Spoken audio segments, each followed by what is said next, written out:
Hola, bienvenidos a un episodio más. Hoy tenemos un interesantísimo tema y es que muchas mujeres son incapaces, lamentablemente, de poder mantener un embarazo. De hecho, vuelven y se embarazan y vuelven y lo pierden. Eso se debe a varias causas, pero hoy hablaremos de la causa principal.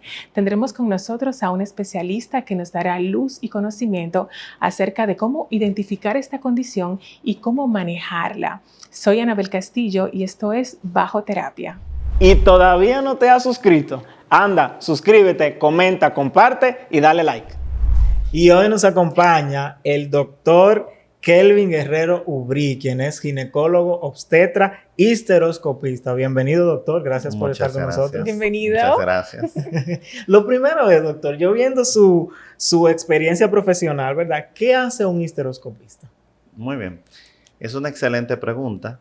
Y la histeroscopía es una técnica diagnóstica y de tratamiento que tiene como finalidad la visualización del cuerpo uterino desde dentro. O sea, se utiliza un instrumento llamado histeroscopio que va a través de la vagina y a través del canal cervical para ver dentro del útero. A través de ello podemos identificar lesiones como mioma submucoso, pólipos, síndrome de Asherman y algunas causas de sangrado uterino anormal. Es una subespecialidad, digamos, ¿verdad? Así es, una subespecialidad es muy importante y más en estos tiempos donde la ciencia va avanzando y asimismo los tratamientos para tantas afecciones que presentan las mujeres. Y hoy en especial, como dijimos en la intro, vamos a hablar acerca de un defecto muy importante en el útero que provoca la mayoría de los abortos en el segundo trimestre del embarazo, si no me corrige el doctor, y es la incompetencia cérvico-uterina. Así es, doctor, ¿verdad? Correcto. Se le llama incompetencia ismicocervical, se le llama incompetencia cervical o dilatación cervical indolora. ¿Y a qué se debe esto o cómo podemos decirlo de una manera más llana para que las mujeres que nos ven y muchos esposos también que están pasando por un proceso de embarazo Y público en general, como yo, exacto, que cuando vi el tema yo dije, ¿qué es esto? nos ¿De qué puedan trata? entender esa parte del útero que está débil y produce tanto dolor cuando se pierde un embarazo por la incapacidad de conservar ese embarazo. Muy bien.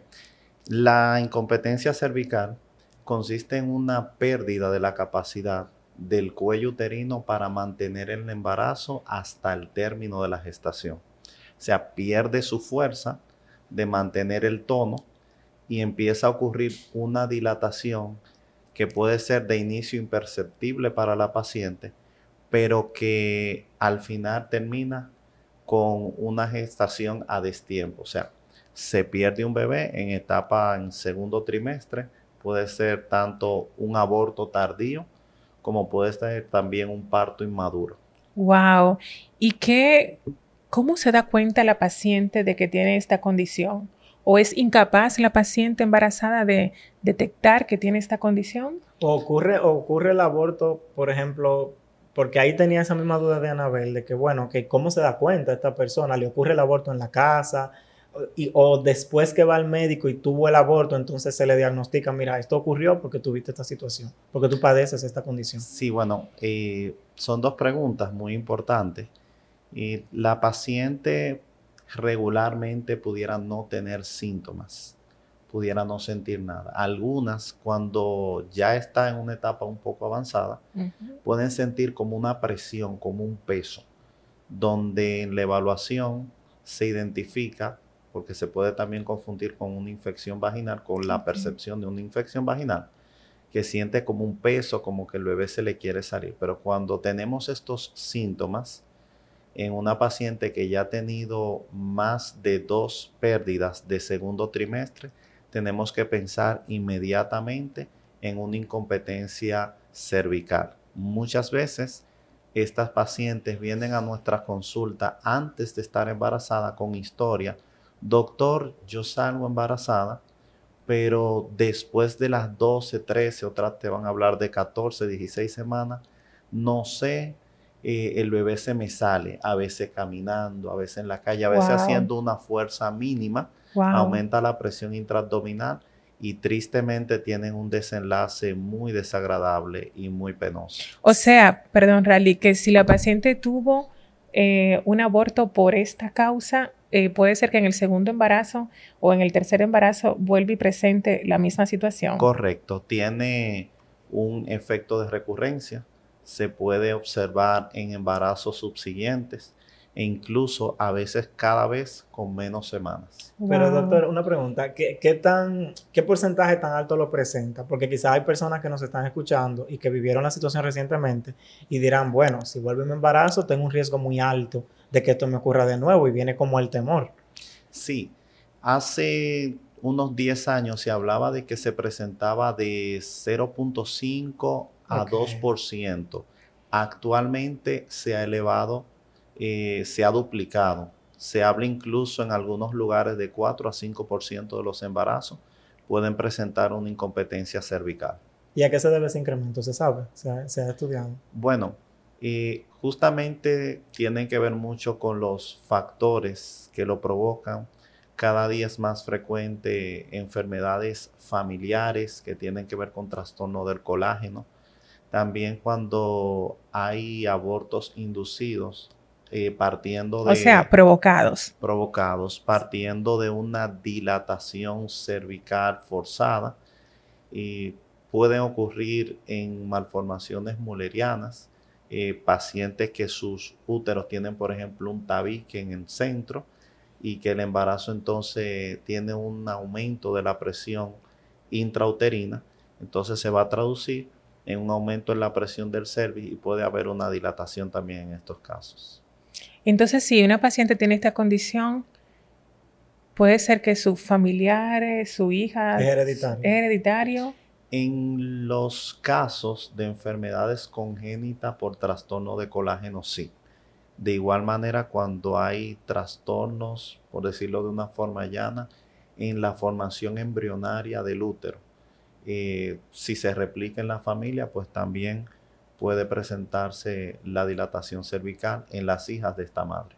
Y si me operaron de una colpoperonorrafia, si me operaron o de un pólipo, una lesión en el útero, si me operaron en el área donde se produce esta incompetencia, ¿puedo Sí. presentar durante un embarazo futuro? Sí, especialmente un procedimiento quirúrgico que es el cono ASA, que se hace para la eliminación de las lesiones cervicales precancerosas de alto grado, y se va lastimando, ¿verdad?, el cuello del útero, y en un embarazo próximo, embarazo siguiente, entonces podría darse la condición de incompetencia cervical.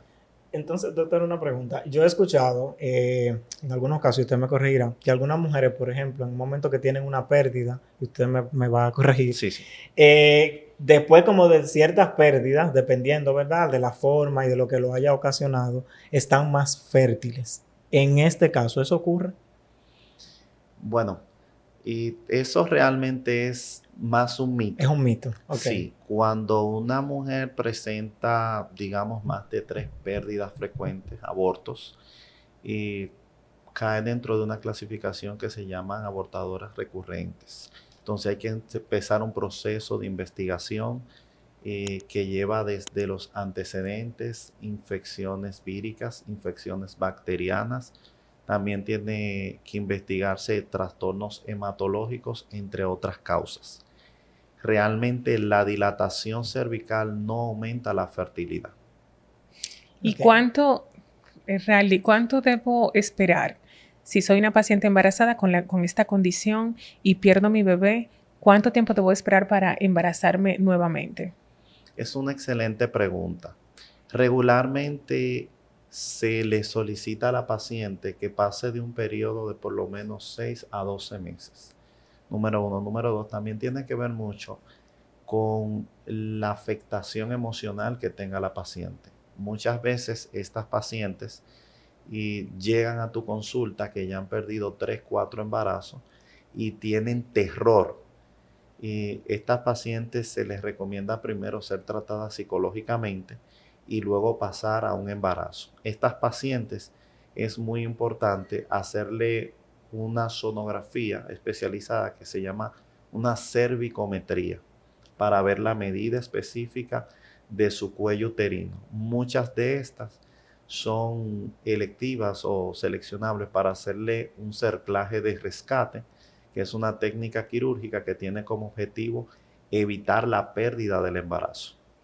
Ok, qué bueno que usted menciona la parte de emocional, porque me imagino, sobre todo quizás una mujer que le pase en una primera ocasión, no es lo mismo una que sea recurrente, y sobre todo veo que se trabaja multidisciplinario, o sea, usted como ginecólogo la recibe y bueno, pero también hay una parte de que, como decía él, debe ir a la parte psicológica. Y hay algo que me llama la atención, que dicen que ocurre normalmente en el segundo trimestre. ¿Es exclusivamente de esa etapa del embarazo? No es exclusiva del segundo trimestre, sin embargo, en más de un 80% ocurre en este periodo. ¿Por qué?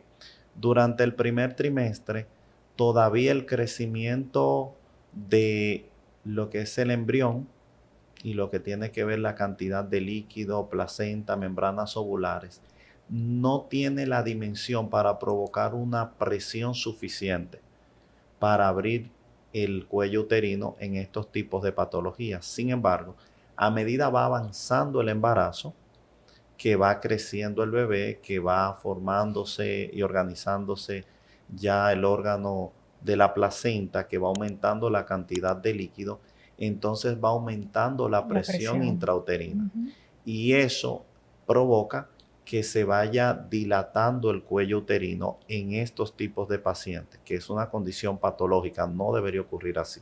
Sin embargo, hay pacientes que pueden llegar incluso al tercer trimestre y entonces allí se ven las amenazas y los partos pretérminos que pudieran ocurrir 28, 30, 32 semanas.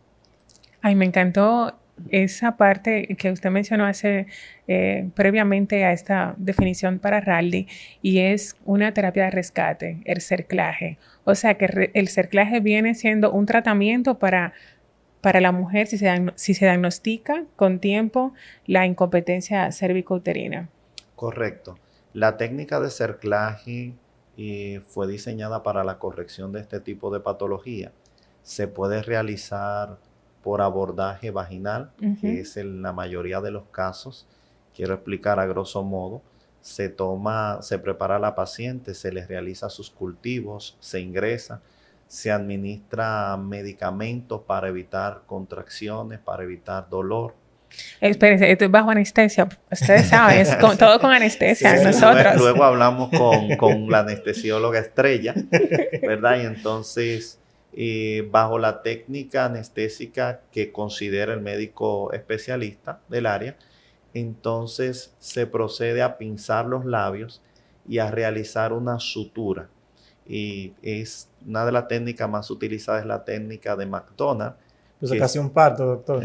No, es un cierre del cuello, como ¿verdad? Un cierre de cuello como en bolsa de tabaco, que se va dando punzada y sacando el hilo en una cinta especial, se llama cinta de Mercileni, y entonces se amarra el cuello uterino. Para que el bebé no salga y se mantenga ahí. No salga. Muchas pacientes persisten con los síntomas, eso es bueno aclarar. O sea, muchas pacientes después del cerclaje pueden todavía sentir como ese peso, sin embargo, su bebé se mantiene en la cavidad uterina, no se sale. Correcto. Hay otros casos. Y, perdón, doctor, ¿y qué tan efectivo es este procedimiento? Es muy efectivo, es muy efectivo. Un porcentaje más o menos. Yo podría decir así a grosso modo que es efectivo en alrededor del 88% de los casos. Obviamente hay que tener cuidado de las complicaciones que están descritas. Una de las complicaciones más terribles es una aguja que se está introduciendo en un útero embarazado. Pudiera lesionarse una arteria, pudiera lesionarse una membrana ovular y tener una exposición de líquido, y ya entonces no habría forma de continuar con el embarazo. Y también puede darse el caso de que algunas pacientes muy extraños, pero pudieran tener rechazo a la sutura quirúrgica, al hilo que se utilice, al material, exactamente, como una especie de alergia, como una especie de alergia, y haya que retirar. Y también está la presencia de contracciones, que para eso debemos manejarlo con medicación como progesterona, es actualmente la que más se utiliza, la más adecuada, que va a impedir que el útero empiece con una dinámica de contracción. ¿Le ha llegado alguna paciente con la condición, digamos, porque por eso preguntaba ahorita, si solamente ocurría en el segundo trimestre? Digamos, una paciente que le ocurrió antes y que, bueno, va al ginecólogo porque tengo una situación, pero realmente no sabía que era un embarazo y que tuvo la condición como tal. Sí, han llegado pacientes con la historia, que no llegan y te dicen, mire, vengo porque tengo una incompetencia cervical. No. Han llegado pacientes con la historia. Recuerdo una paciente que tuvo 5 pérdidas consecutivas. Qué dolor. ¿En qué tiempo, más o menos? En un periodo aproximado de 6 años. Estaba casi una pérdida anual. Entonces, una paciente que estaba muy afectada emocionalmente, fue uno de los casos que tuvimos que tratar de forma multidisciplinaria. Y es una paciente que desde que llegó a las 12 a 14 semanas de embarazo, pues fuimos inmediatamente por una técnica de McDonald's, le realizamos su cerclaje y gracias a Dios tiene un hermoso bebé alegrándole la vida. Qué bueno, qué bueno.